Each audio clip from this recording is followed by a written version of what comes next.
So now we learned about the wrapper classes and the string builder class. And one of the places where you can use them also is dialog boxes. So we have a chapter that we're going to cover towards the end of this semester that talks more about GUI design. But this is kind of a glimpse of it that we're going to introduce now, and we're going to build on it more later. So basically there is a class called JOptionPane that lets you display dialog boxes. So dialog boxes are those boxes that would pop up and they ask you like questions or give you like a notification. Now, to be able to use this class, the first thing we need to do is import JavaX, and this is the first time we're using JavaX. We've always used java.something. Today's the first time we're using JavaX, so we're going to import javax.swing.JOptionPane. The J, the O, and the P in pane are uppercase. So that's the first thing we want to do. Let's go to our project and import that. So I'm going to go and I'm going to import javax.swing.JOptionPane. There it is. I'm going to press tab to fill it in. And then there are two types of boxes, dialog boxes, that we can pop up.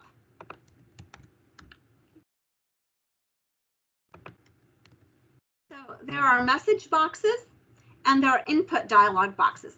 So a message box is one that just shows you a message, and all it does, it has the message that you want to show, and it has a button, an OK button for the user just to click.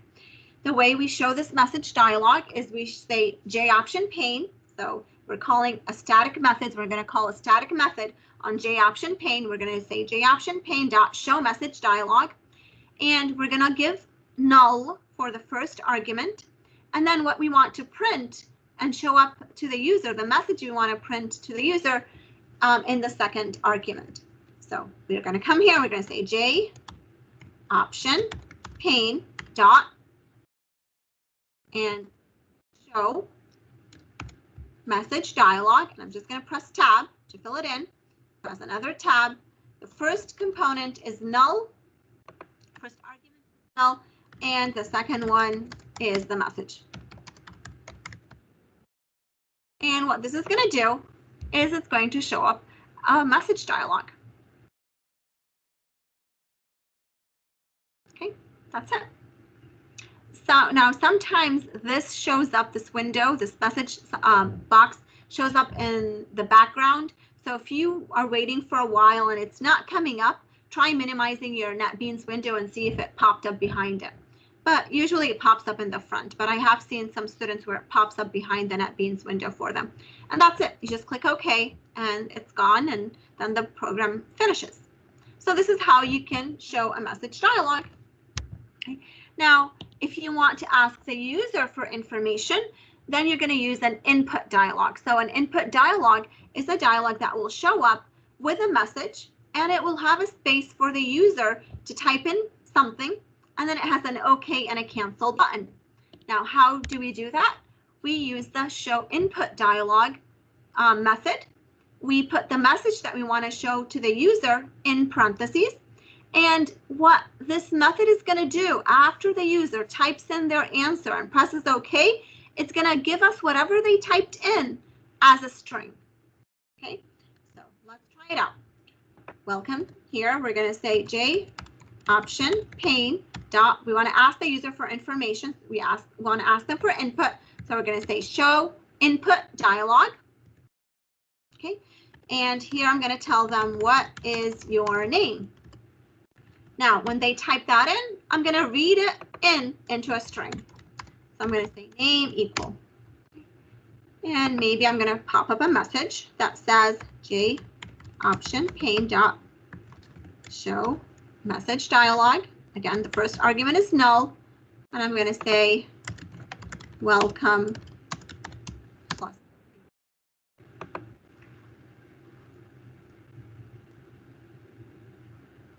Okay, so this is the message dialog.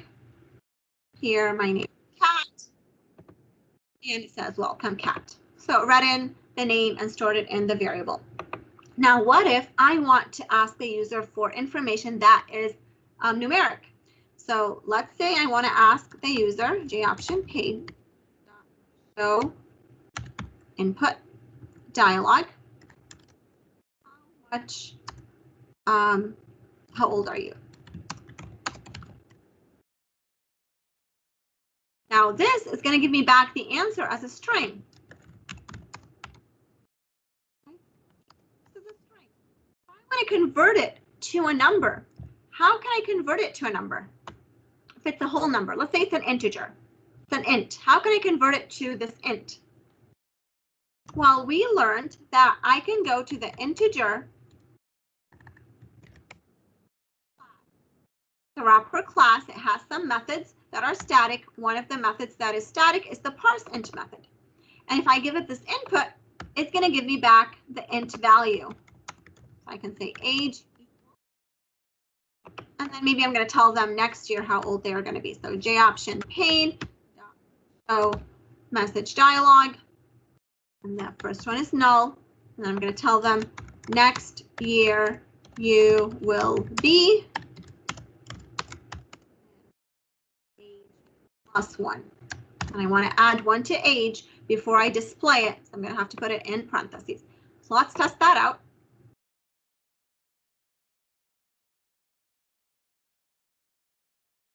So welcome. My name is Kat. Welcome, Kat. I am 10. And now it says I'm 11 next year. So here is an example where we would need to use the parse methods to convert that string that we are getting from option paid to a number. Now, if I was asking them like how much they're making, then I would have said here float whatever and then float.parseFloat. So we could use the appropriate wrapper class to get your data out. And so this is just an example similar to the one that we used. We can also, if you ask them like, what is your name? And they say, you know, they have their name all on one line. You can use the string split method to do the splitting and get their individual name on different lines. So I just showed you how to convert a string to a number. We use the wrapper classes that we've learned, and we use their parse methods. Okay, so if you want to convert a string to a number, you'll use the appropriate parse method to do that. If the user didn't type a number in, okay, let's run that and see the program not work. So let's try here. What is your name? My name is Kat. Welcome, Kat. And how old are you? And I just said some letters. Now the program is going to crash. We are not going to learn how to handle crashes in this chapter, so we're okay with this happening. For now, you need to be a good user and assume that the person using your program is a good person who enters good values, and you know the program is going to work. But these methods will throw an exception if you try to give them something that cannot be converted to a number. Back to wrapper classes, just so you know, the wrapper classes also have the toString method implemented. So we learned 2 ways to convert a number to a string. So the first way we learned to convert a number to a string, let's comment this code out first. So to convert a number to a string, let's say I have int h equal to 8, and I want to convert it to a string for some reason. So let's say string str equal to my age is, and I want to append this int to it. Well, there are 2 ways. The first thing is I can go to this str and say, str, I want you to append to yourself, and I'm going to go to the string class, and I'm going to say the value of h. So what it's going to do, it's going to take the h, and it's going to convert it to a string, and then it's going to append it. That's one way we learned how to do it. And the other way we could also do it is I know that this is an integer. H is an integer. So I can go to the integer class and say, I want you to give me the toString representation of h. So I want you to take h and convert it to a string for me, and both will do the same thing. So if we try to print str right now, we should find 2/8 attached to it. That.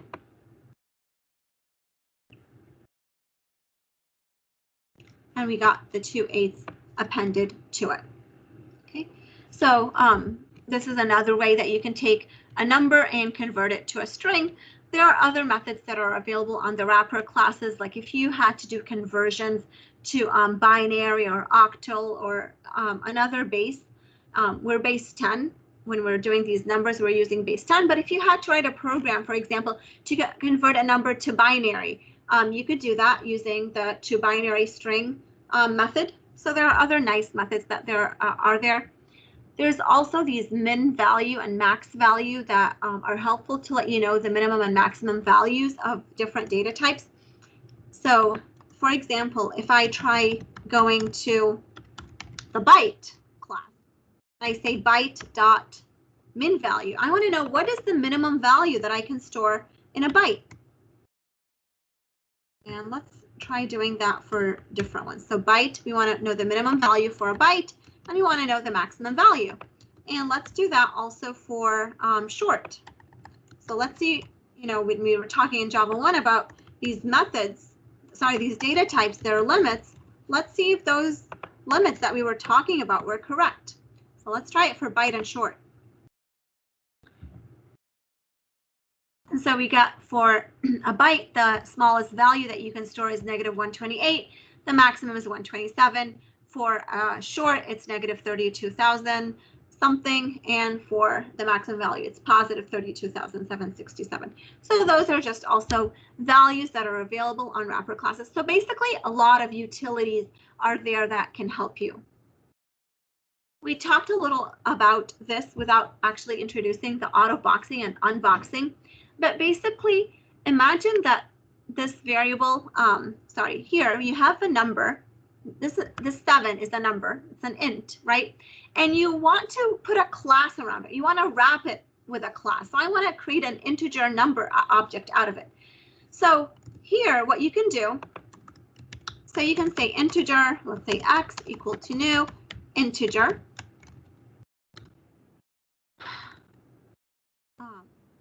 Say x. And I want to put something in it. So what we learned before was we can say new integer, 7, for example. And this will put the number 7 in it. Well, instead of just creating the object like this, what you could have just done is just said x equals 7. And underneath the hood, what Java is going to do is going to create an integer object for you. So it's going to do the new integer for you, and kind of as if it's kind of coming around the 7 that you gave it and put a box around it. So we call that auto boxing. We're basically just putting a box around it. So here I have integer my int equals 5, and I have a primitive this is the auto boxing. Here, this is the auto boxing. I have an integer, an int 5, and I want to create an object out of it. So immediately I just say integer and then the variable equal to 5, and it will put a box around 5. It's putting an object, an integer object around this number 5. So this is called auto boxing. Now, what is unboxing? Unboxing is if you have an object and you want to take what's inside of it. You want to take the number that's inside out. And you can do that. Here I'm trying to create an int and I'm setting it equal to an object, and actually it'll work. So the opposite here, I'm taking an object and I'm taking an int and storing it into an object. That's called auto boxing. And the opposite is also true. If I want to say int, let's say d equal to x, this is called unboxing. I'm taking the box off of x. I'm taking the wrapper class that's around the x away, throwing it away, and just retrieving what's inside. So both will work, just to make things a little easier. So you don't really have to say new integer. You don't have to do that, just to make your life a little easier. And here you don't have to really say x dot int value like we talked about before.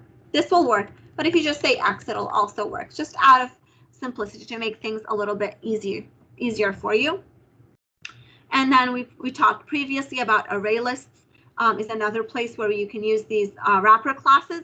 So because I can't create an array of ints, what I can do is create an array of integer objects, and that'll let me automatically put numbers in there.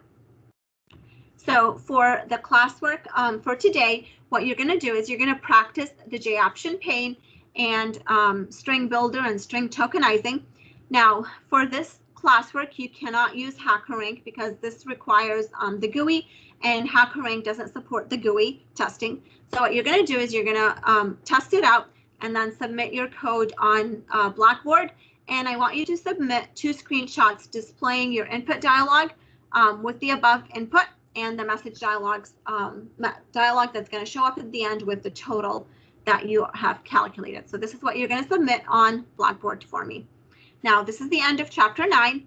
So there is a programming assignment that you need to do. This one is available on HackerRank for you to test on.